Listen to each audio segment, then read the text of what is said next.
that will make or break you, your position, your aspirations bilang isang manager. So, diyan mo makukuha ang respeto ng tao sa iyo. Correct. As part of the upper management, and of course, na nagmamanage pa rin kami sa'yo, Yes. ano naman yung influence namin sa'yo?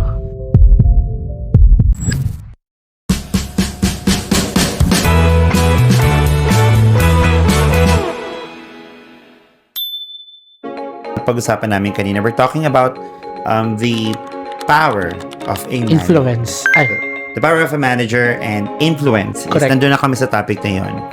Kumbaga, influence is more of like, pinaniniwalaan ka ba ng team mo o pinaniniwalaan ka ba ng kliyente mo, ganyan. Technically, that's an influence. Kanina, I've shared with you dun sa authority na I have to do this because people are expecting this kind of result from me. Pero sa influence, it's more of like, I have to do this because I believe in you. Di ba? Parang and just to ganon. add with it, if you have influence to your people, hindi ka nila mami-misunderstood. Why? They will understand if mapagalitan mo sila, mapagsabihan mo sila, maiintindihan nila yon kasi masiseparate nila yung work and personal. Kaya, you being a manager, don't underestimate the word influence. Correct. That will make or break you, your position, your aspirations bilang isang manager. So far, nagets niyo ba yun? What's your third power? Okay. One of the powers ng isang manager, Third, isa pa or ulit. third power of a manager, yung salitang excellence or competence. Yan! I like it. Kumbaga, it's more of, okay, may authority ka na. Somehow, may influence ka. Kaso, magaling ka ba?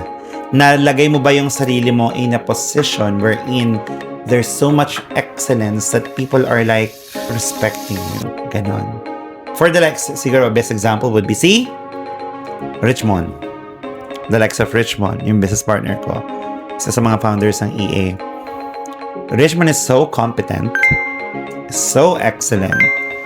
Yung tipong kung ano yung sinasabi niya, people are just like, yan yung sinasabi niya, yun yung tama. If ang tao excellent, hindi niya na ine-explain na excellent siya. Yeah. Let his result be the proof of excellence of a people, Love it. of an individual. Diba? Yung dun sa competence or excellence na sinasabi natin, diyan mo makukuha ang respeto ng tao sa iyo. Correct. Kasi talagang mararamdaman nila eh.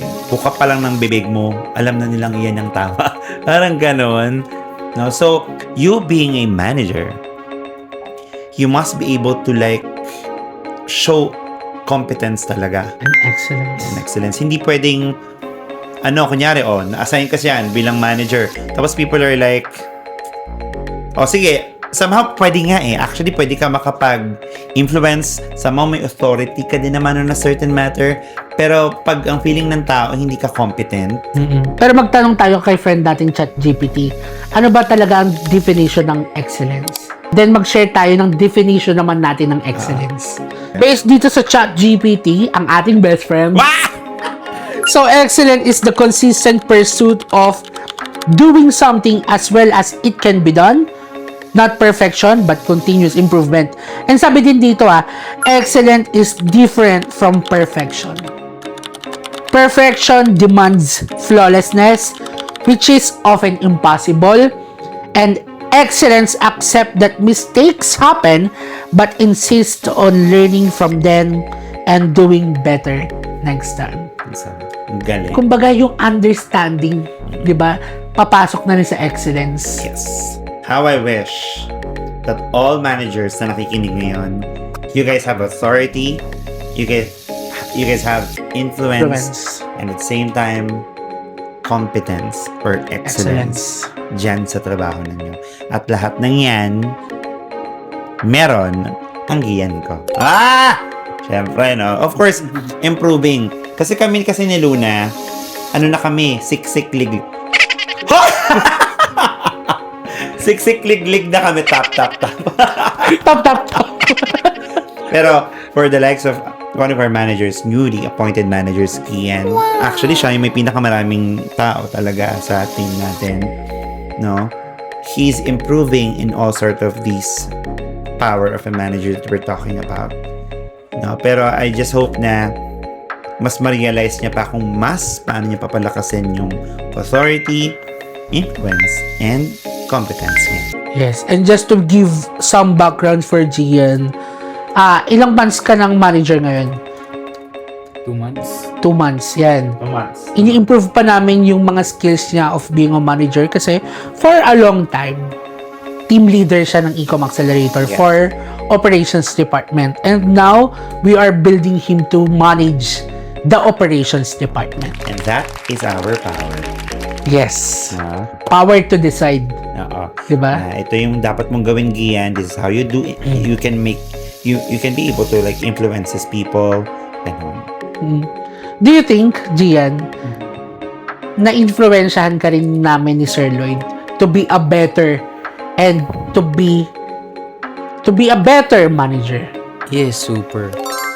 Actually, isipin nyo ngayon pa lang, sino maniniwala sa isang skills na isang 21-year-old? At student ka pa. Isang estudyante, Ano pala course mo, Gian? Bachelor of Science in Civil Engineering. Oh, patay. Oh, patay. Kinumpleto. Kinumpleto. So, saan ka ulit nag-aaral, Gian? University of Manila. University of Manila. Actually, ang ganda ng tanong. Talaga bang na-influensyahan ako ni Sir Lloyd and then ni Sir Luna kung paano mas maging magaling at mahusay na manager? For me, yes. So, Gian, Mhm. of course, Sir Lloyd is the CEO of Ecom Accelerator and I am the Chief Marketing Officer of Ecom Accelerator. So, nandun na kami sa executive position and owner. So, as part of the upper management and of course, na nagmamanage pa rin kami sa'yo, Yes. ano naman yung influence namin sa'yo? Yung ano muna ang influence ko sa'yo? Okay. Ano ang influence sa'yo ni Sir Lloyd? The first thing na pumasok agad sa isip ko when you ask influence o kung ano yung bagay o skill na na-influence mo sa akin. The very important thing ng pagiging leader pala is you need to manage your people with respect. Kasi akala ko dati, katulad yung sabi ko, akala ko dati napakalayo o dapat hiwalay yung personal life sa work. Pero recently, nalaman ko na mas maganda palang sumunod sa'yo yung mga empleyado mo, staff mo, kapag nire-respeto ka nila. Hindi dahil natatakot sila sa'yo. Kasi pag dumating na sa punto na natatakot na lang yung empleyado sa'yo kaya sila sumusunod, naku, pangit pala na leader yun. And it's not sustainable.